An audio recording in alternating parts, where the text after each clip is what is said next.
Amados, eu vou ler aqui em Marcos. Deixa eu ver aqui, Gênesis 2 e 7. Gênesis 2 e 7. O texto sagrado diz exatamente assim. Ó, escuta bem. Gênesis 2 e 7.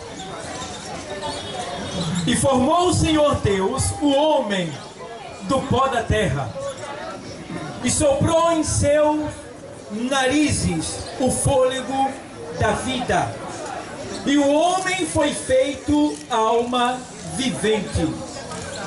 Vou ler o texto de novo. Ele diz assim: e formou o Senhor Deus o homem do pó da terra, e soprou em seus narizes o fôlego da vida, e o homem foi feito alma vivente. Vê bem, muito interessante esse texto, tá? Que o Espírito Santo inspirou a Moisés escrever sobre a criação do homem. E o que eu acho interessante é que aqui nesse versículo tem dois pontos muito importantes, que é o quê? Primeiro ponto, Deus formou o homem do pó da terra, elemento terreno, elemento de baixo, pó da terra, e soprou em seus narizes o fôlego de vida, elemento divino, do céu, espírito, fôlego de vida. Então o homem ele é composto de dois elementos, um terreno e um divino. O terreno ele torna para o pó, vai voltar para o pó, porque do pó ele veio e ao pó ele tornará. Mas o divino ele tem que tornar para Deus. Só que em virtude da queda do homem, do pecado do homem, da desobediência do homem, o homem se perdeu de Deus, se afastou de Deus, porque a Bíblia diz que o pecado faz separação entre Deus e o homem, porque o homem pecador é como um dejeto. O homem pecador, eu, você, qualquer um que vive no pecado, ele é como um animal em decomposição, podre, cheirando mal. E essa semana eu coloquei veneno para um rato, e o rato comeu e morreu. E passou-se um dia, eu não sabia, quando eu cheguei no local onde botei o veneno, estava cheirando mal. E eu, com muita angústia, tive que tirar aquele bicho daquele mau cheiro terrível, e ele em decomposição. E eu me lembrei que assim é o homem quando ele está na prática do pecado para Deus. Deus ele não consegue se aproximar, não consegue contemplar. A única coisa que ele faz é mandar vir a sua palavra ao encontro daquela pessoa. Então entende bem, a Bíblia diz bem claro que as nossas justiças são como trapos de imundícia, panos podres, apodrecidos, né? E a gente vê que aqui nesse texto, o homem ele recebeu o fôlego de vida.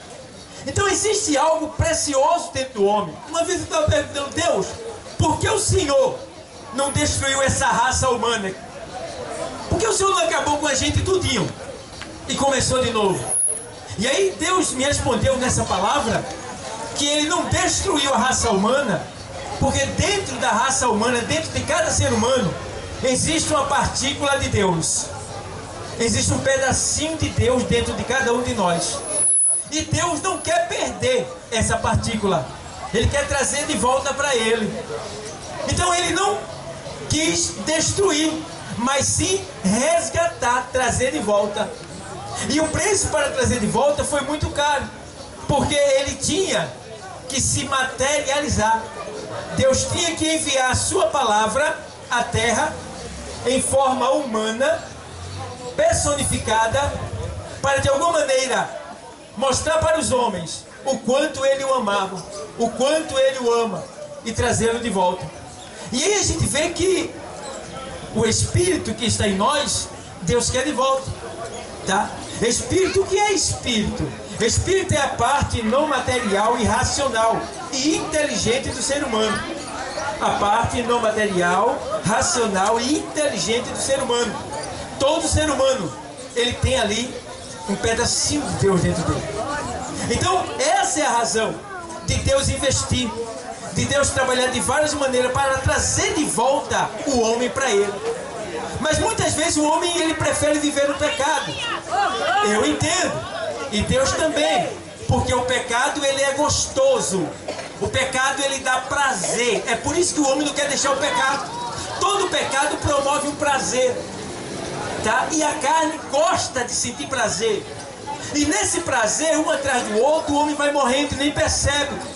Mas Deus, ele não abandonou o homem, pelo contrário, ele está investindo e está indo até o último limite. Aonde o homem chegar por último, Deus vai estar lá para se encontrar com ele e dizer: eu te amo e te quero de volta. E eu fico olhando que os espíritos, existe o espírito humano que está em nós, que é o fôlego de vida de Deus em nós, que nos faz viver. Existe o espírito maligno, ou espíritos malignos, que são anjos caídos do céu, que se rebelaram contra Deus, que se tornaram demônios, tá? Existem espíritos ministradores de Deus, ou seja, são os anjos bons que estão a serviço de Deus, protegendo todo aquele que ama e serve o Senhor, porque a Bíblia diz que Deus dá ordem aos seus anjos para que acampem ao redor daqueles que o temem e os livra do mal. Existe o Espírito Santo de Deus, que é o penhor que Deus deu para a terra ser convencida do seu pecado. Então eu fico olhando que, no que diz respeito aos espíritos malignos, eles estão atuando. Por exemplo, a gente está aqui, não está vendo com os nossos olhos carnais, mas segundo a palavra eu posso ver vários demônios aqui. Posso ver aqui agora vários demônios atuando. Estou vendo aqui claramente vários demônios atuando aqui.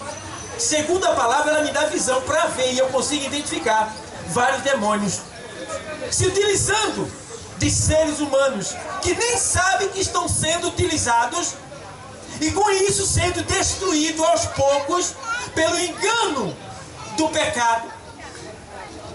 E aí são essas pessoas que Deus colocou em nosso coração para avisá-las acerca do seu erro, do seu pecado e do engano que ela está sofrendo e da cegueira da sua alma, para que ela escape da condenação que está por vir, que é a condenação do fogo do inferno.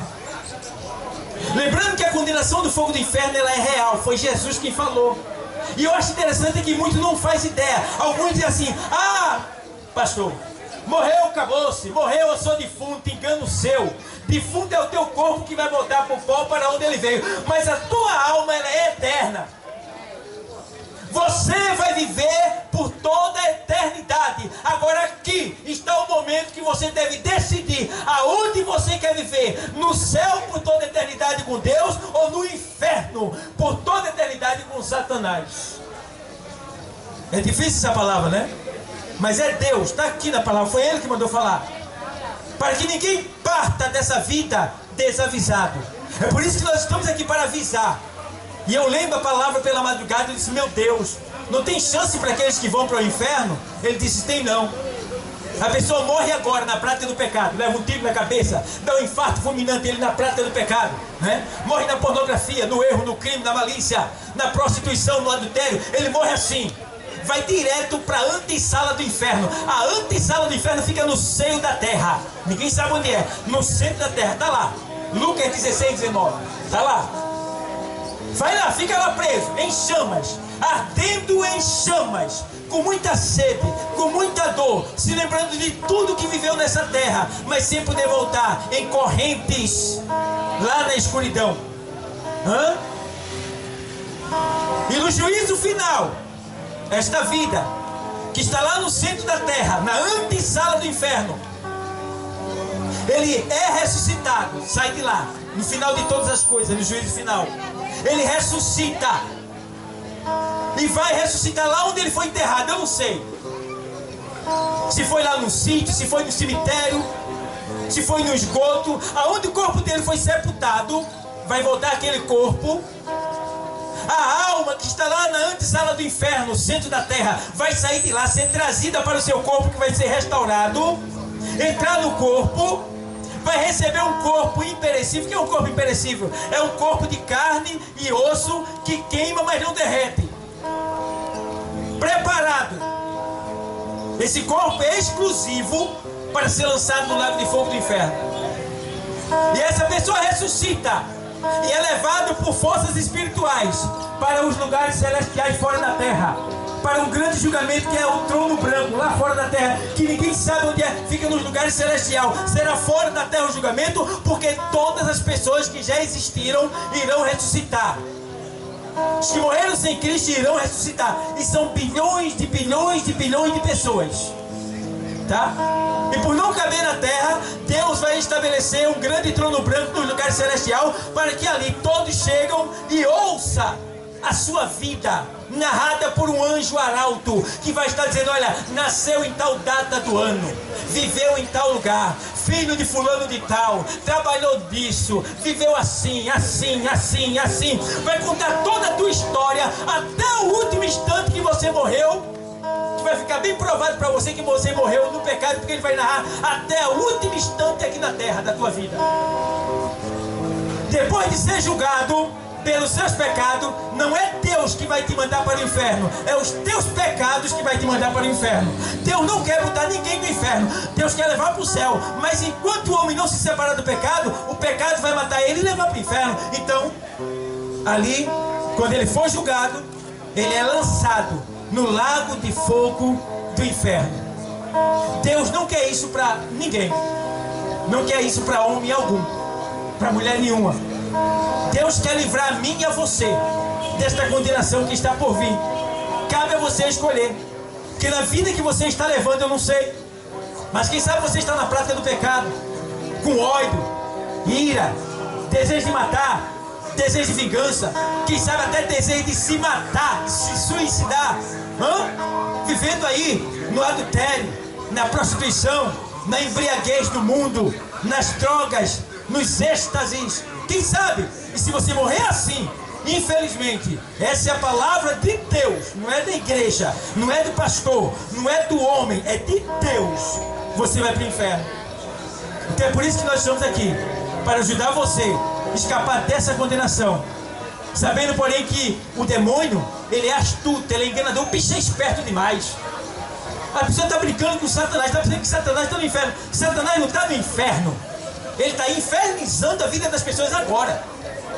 Agora Satanás vai ser lançado no lago de fogo para queimar lá para toda a eternidade. Mas agora não, agora ele está livre por aí, passeando e destruindo as vidas, enganando elas. E me faz lembrar de um homem, Marcos 5, o Evangelho, Marcos capítulo 5. Ah, o que que diz aqui? Vem que coisa terrível, só para você ter uma ideia do que o demônio pode fazer com uma pessoa que não dá lugar a Deus, que não obedece a Deus. E chegando a outra margem do mar, a província dos Gadarenos, e saindo ele do barco, lhe saiu logo ao seu encontro dos sepulcros. Veja bem, esse cara morava nos sepulcros.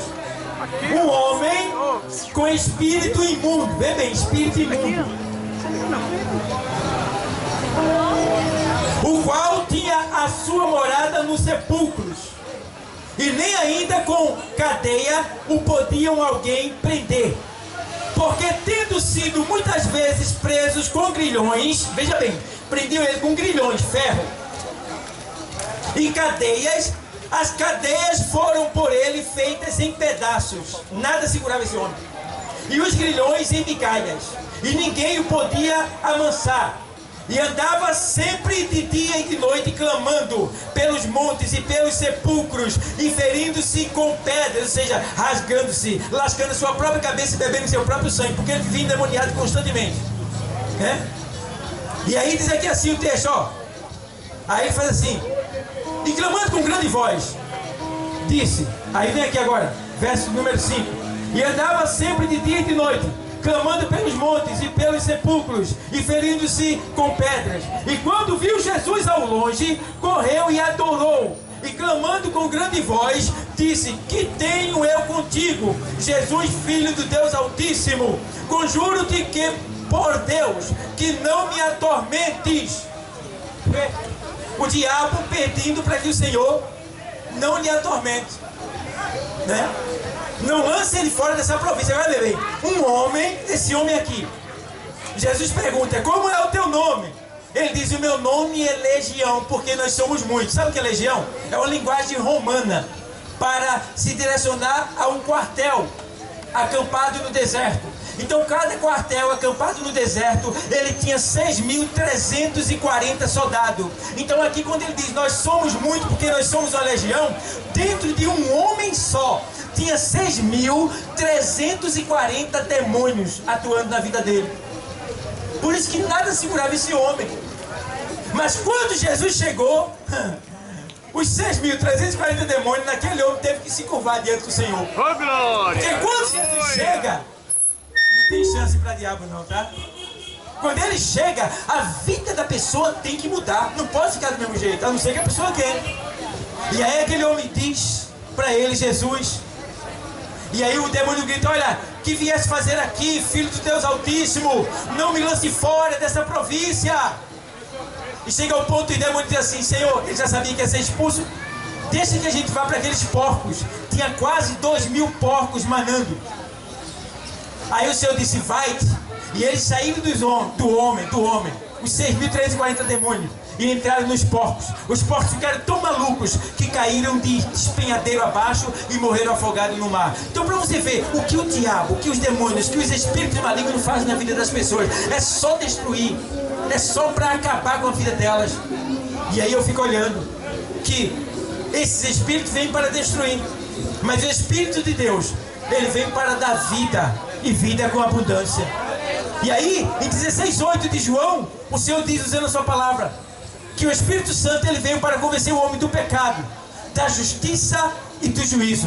Do pecado porque o homem não crê em Deus, né? Da justiça porque Deus já mostrou a sua justiça para o mundo, tá? E do juízo porque haverá um dia em que todo ser humano vai dar conta de tudo aquilo que fez aqui, seja bom ou seja mal. Então, amados, nessa tarde, Jesus ele te ama muito e não quer te perder. Ele quer mudar a tua história, ele quer mudar a tua vida, tá? Não paga nada, é de graça, vem, aproveita a oportunidade, porque eu não sei, hoje pode ser o último dia da minha vida aqui. Hoje pode ser o último dia da tua vida. Deus está te dando oportunidade essa semana. Lá em Guabiraba, estava se pregando o Evangelho. E quando acabou, ali a hora da palavra, foi feito um convite a 2 jovens que estavam do lado assim, ó. 2 jovens. Aleluia, grande. Você quer aceitar Jesus? E ele disse não. Não. Quando o culto acabou, chegaram homens e o baleou na cabeça e ali ele morreu. Deus avisou? Avisou. Deus chamou? Chamou. Mas eles não aceitaram. Hã? Então temos que ter esse cuidado. Eu não sei quando vai ser o meu dia. Não sei como é que está aqui dentro. Eu posso ter um infarto fulminante agora, não estou nem aí. Eu sei para onde é que eu vou. E você sabe? Então Deus está te avisando. A gente não sabe. Do jeito que estão as coisas, a qualquer momento, a tua luz de vida pode se apagar. E aí, ó, não tem mais jeito. Porque depois da morte, segue-se o juízo. Porque o homem está ordenado de morrer uma só vez. Não se deixe enganar. Não existe segunda vida, terceira vida. Não existe esse negócio, é conversa. Me lembro de uma mulher nova convertida. O marido dela morreu. E ela chegou para o pastor e disse, pastor, toda noite eu converso com meu marido. O pastor disse, gente, como pode? A senhora conversa com seu marido? Tem certeza que é seu marido? Ela disse, é meu marido. Eu sento no sofá, ele senta do outro lado e a gente conversa a noite toda ali pela madrugada, começa de meia-noite. E o pastor entendeu que quem morreu não volta a essa terra. Quem pode se transfigurar e imitar uma pessoa na voz, na aparência e aparecer para outro para enganar é o diabo. E aí os pastores disseram, olha, faz o seguinte, dê um recado para ele. Quando ele aparecer de meia-noite, diga para ele que o pastor mandou dizer para ele que o sangue de Jesus Cristo tem todo o poder. E ela ficou ansiosa para dar esse recado para ele. Meia-noite o bichinho chegou, disfarçado, com cara de marido dela, falando meu amor, eu cheguei. Foi, amor, foi, chegou. Hã? Eu estou ansiosa para te dar uma palavra. E aí o Espírito disse, é o quê? O pastor mandou dizer para você que o sangue de Jesus tem todo o poder. Aleluia! Estourou, ficou um fedor de enxofre dentro de casa, desapareceu, nunca mais voltou. Eu fui chamado, há 2 meses atrás, para orar por uma criança que estava vendo o pai dela que morreu assassinado. Ela conversava com o pai dela. E a mãe, por não saber, deixava ela conversar com o pai dela. Então eu fui chamado até essa casa para conversar com essa criança, de 8 anos aproximadamente. E chegando lá, eu contei essa história para ela, né? Comecei a conversar e ela disse, pastor, eu converso com meu pai, ele vem para cá. E aí eu disse para ela, filha, ele é teu pai, né? Eu converso com ele, então faz o seguinte, tem um recado que o pastor mandou, tá? Diga para ele que o sangue de Jesus Cristo tem todo o poder. E aí ela guardou, mas ele não veio. Desapareceu e não apareceu mais até hoje. Então, o diabo não é besta, besta é eu e tu. Bobo é eu e tu, que não está vigilante. Que ele é um inimigo invisível que está atuando para tentar me matar e te matar. Mas nesta tarde chegou aqui aquele que tem todo o poder no céu e na terra e aquele que diz que é vida e vida com abundância. Então cabe a você escolher a vida ou a morte. Está contigo, que Deus continue te abençoando.